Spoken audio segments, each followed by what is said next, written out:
So, what are air sounds on the trombone? How do you write for them? What is it all about? How do you use them? When do they sound good? We're here today to explore a little bit of these techniques to give you a better idea about what air sounds are on the trombone and how they might be perceived or used in larger writing.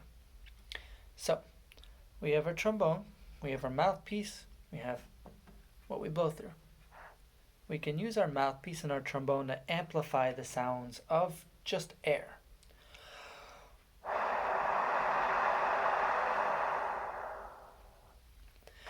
It's like blowing through a decently sized tube. It takes a lot of air. Um, Getting a sound for 5 or 6 seconds is usually about the limit when it's loud. When you want to make it like really soft, you can get an air sound that lasts a pretty long time, but it's going to be very, very quiet.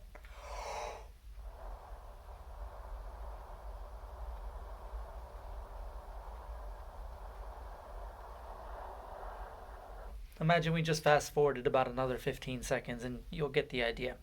Basically, it's however long we could breathe out at a certain volume for soft stuff and for loud stuff.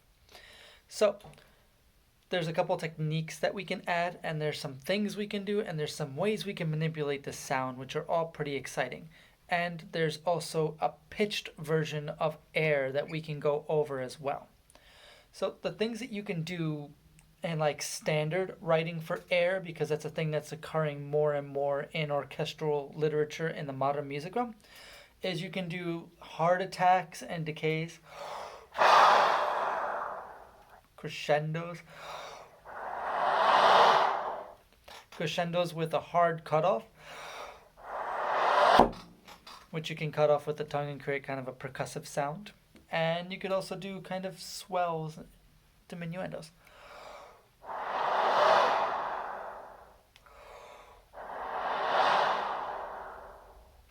I kind of call that the ocean sound. Sounds like waves gently breaking. You could also inhale through the trombone.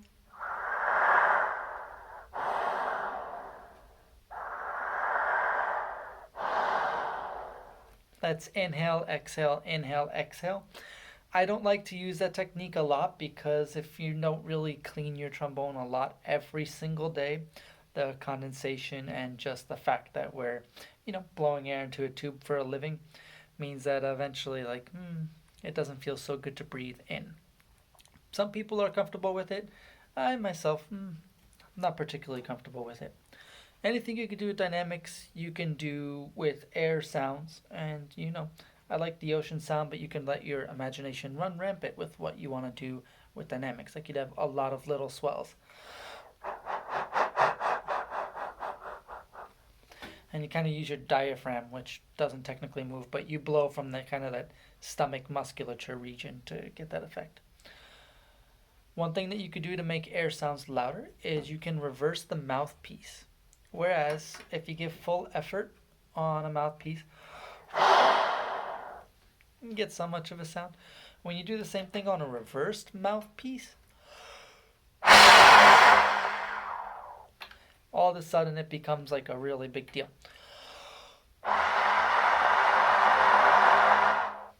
And you can get like more bang for your buck when you're doing this reverse technique.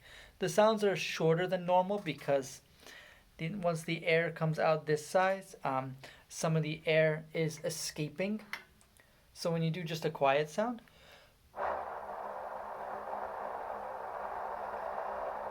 it's a little louder than the same effort is this way. But you can't hold it as long because some of the air is escaping out the side. Again, you can do envelopes of sound with this.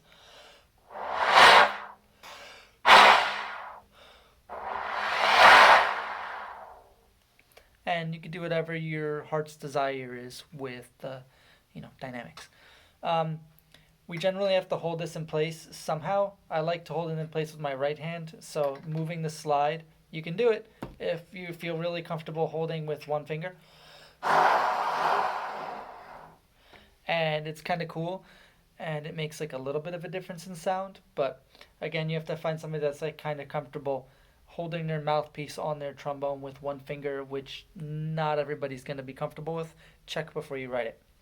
Oh, when you move the trombone slide, when you're looking for pitched air, you can't get that with just air in the way that we as trombonists generally use it.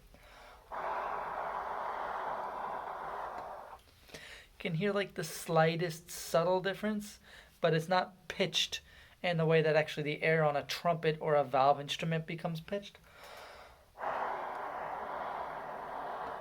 It's just a little suggestion of pitch. But there is a way you can get pitch as an air sound on the trombone, and that is if you slightly decouple the mouthpiece from the mouth.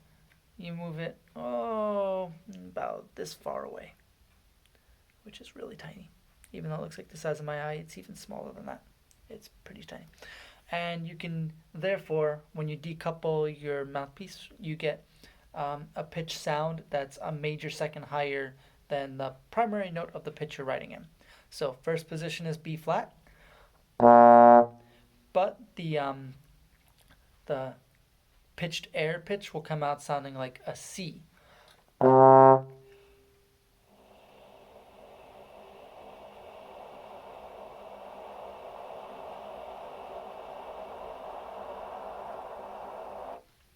Which is kind of neat. And this holds true for all the positions. You can do the positions B flat down to E, and then on the valve from E flat down to C, and the resulting pitch will sound a step higher.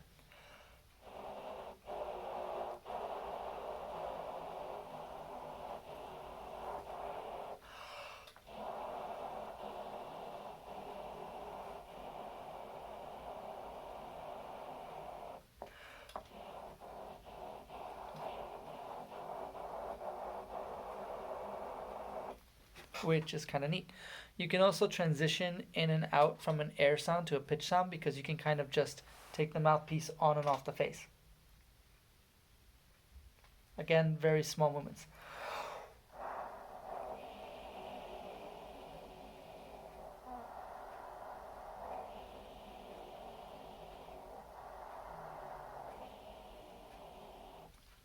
You can use that to create loops, or you can have pitch sounds come in and out of the texture. Again, this technique is very, very, very quiet, so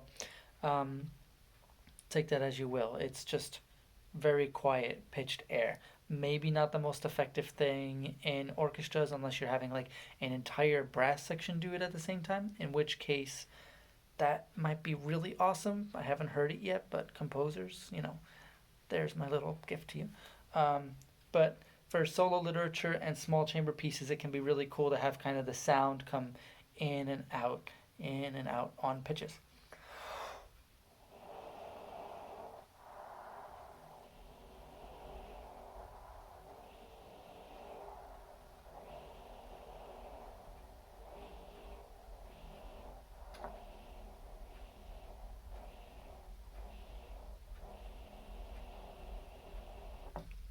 So that's neat.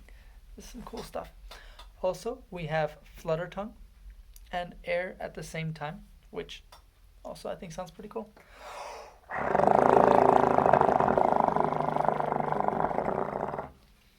It's like a gurgly sound at the most. It sounds, raw in certain types of ways. But it also kind of suggests a pedal tone in a certain way. It kind of sounds the same way like a pedal tone works.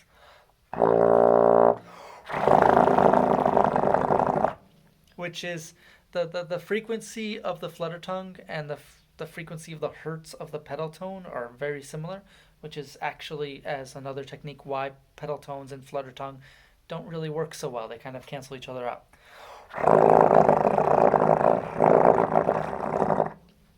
It's a tricky effect. But the flutter tongue on the air can be cool. Can also be cool on the reverse mouthpiece.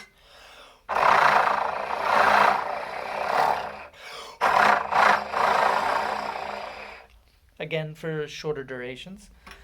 And you can kind of get the pitched air plus flutter tongue thing to happen at the same time.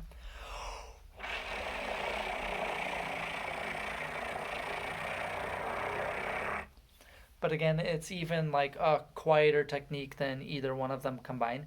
The suggestion of pitch will be much less. I think I have two other things for you that you could do with air sounds. One is you can move the trigger rapidly, and that kind of decompresses the air and creates a popping sound as the valve moves.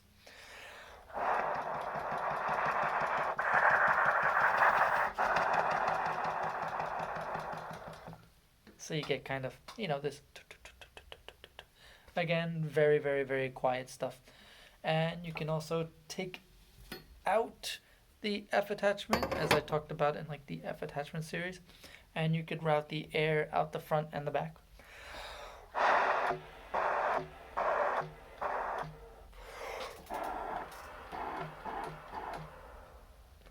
Again, very quiet stuff.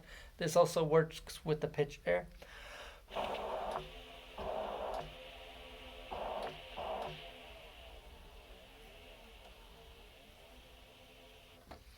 I find that the pitched air out of the back of the horn generally goes between some sort of F and some sort of C, but every valve is different and every length of tubing is different. Like there's closed wrap trombones, which have a lot more twists and turns in them, and it's all kind of here.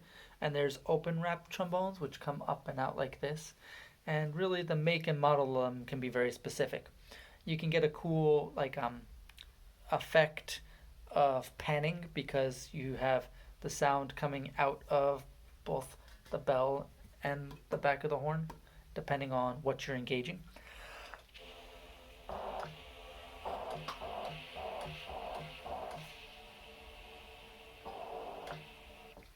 And there's like a whole unexplored world of stuff out there, which I encourage you to just like get together with a trombonist, buy them the beverage of their choice, and ask them if they can just try some stuff out for you. All right, so that's a quick little primer on air sounds on the trombone. They all sound really cool amplified, and if you have any questions, just leave them in the comments or send me a message. Yeah, thanks so much.